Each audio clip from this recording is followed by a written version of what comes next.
Hi, this is Tim of the 1916 Company. Welcome and thanks for logging on. If you love this watch, email us Mosso at the1916company.com for purchase, pricing, and availability questions regarding this watch.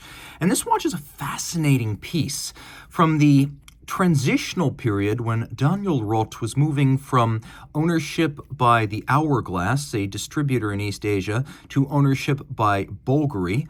Daniel Roth's watches combined elements of the earlier period when the watchmaker himself was directly involved with the resources and vision of the subsequent owners. This watch is really a fusion of their resources and his vision, as it is still immediately recognizable as a Daniel Roth Ellipso-Curvex case with a chronograph design language established on Roth's own C147 chrono.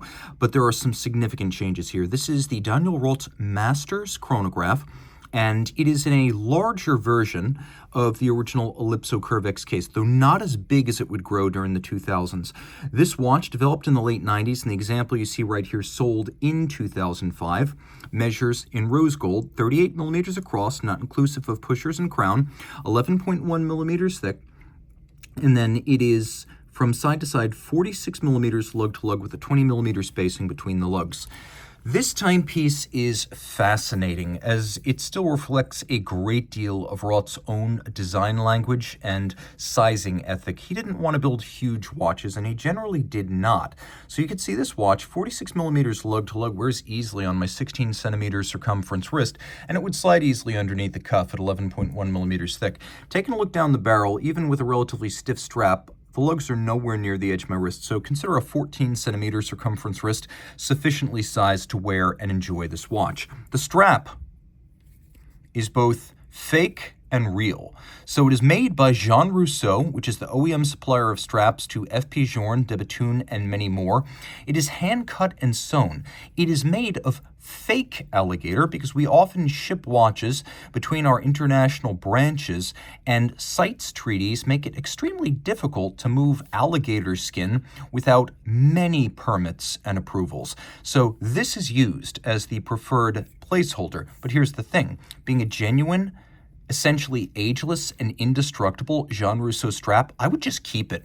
It's not going to cut, it's not going to tear, it's not going to wear. If it discolors, you simply clean it. It's water resistant. It's basically a forever strap. I say keep it. Taking a look at the buckle, by the way, we will replace it with alligator for free if you don't want to keep it.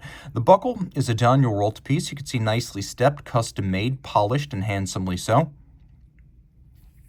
Taking a look at the case, the famous Ellipso-Curvex. This is entirely Daniel Roth's design language.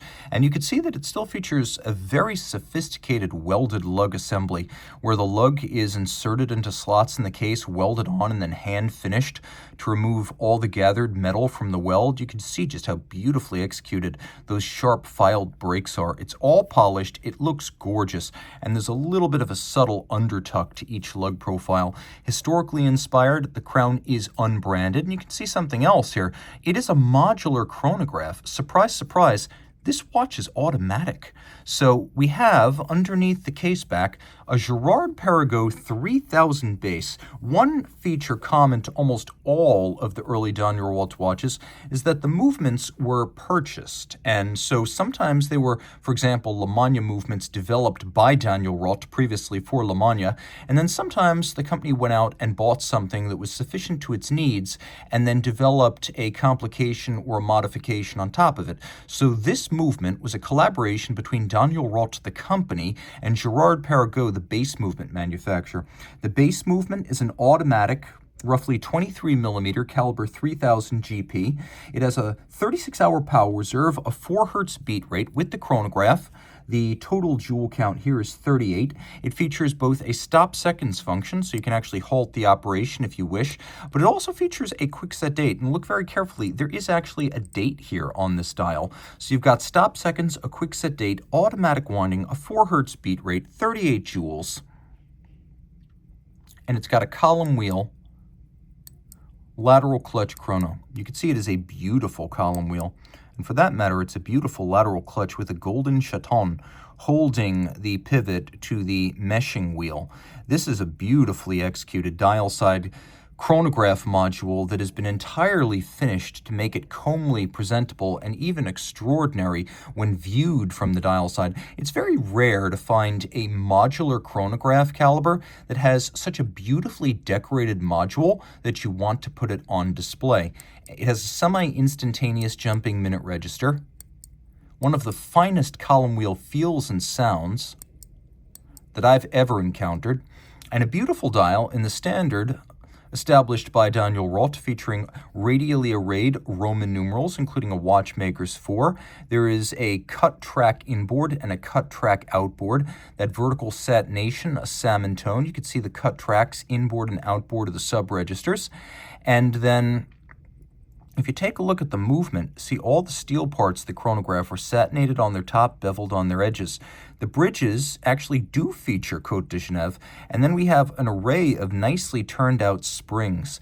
The only wire spring that I could see is this one right here, which tends to be, it seems like it's associated with constant tension of the running seconds. And again, you do not expect, given that historically Daniel Roth used a lot of heritage Le Mans chronographs, you don't expect to get that hacking seconds function or the quick set. It's really quite special. All screw heads black polished with chamfered slots in circumference, locating pegs at the base of bridges and springs that are used to position them on the base plate. Those locating pegs have been polished on their top, and we have a beautiful, tightly spaced and concentrically laid set of perlage engine-turned swirls. You can also see here that the motion works at center used to operate the blued hands. You could see the hour wheel bearing the hour hand. You could see the minute wheel and the minute wheel pinion, and under all that is the cannon pinion. A really special watch on so many levels. You can even see the hammer fall on the hard cam underneath the skeletonized minute register. A deeply impressive watch. 30 meters water resistant, but don't take it swimming. There's a lot of questions out on the internet among collectors and a fierce debate regarding when classical Daniel Roth watches end and effectively the hourglass and Bulgari have taken over.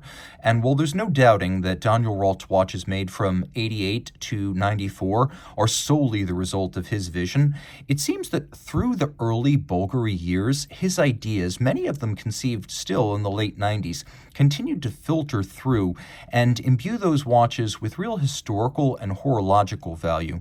And while I acknowledge that this watch is probably a product of both hourglass development money and Bulgari component sourcing, the result, however, still feels distinctly like something Daniel Roth would have envisioned and executed, and at the very least, the use of his design language is inescapable throughout, with a movement that, regardless of its origin, has enormous horological credibility. Reach out to Team Mosso at the 1916company.com for purchase and pricing details.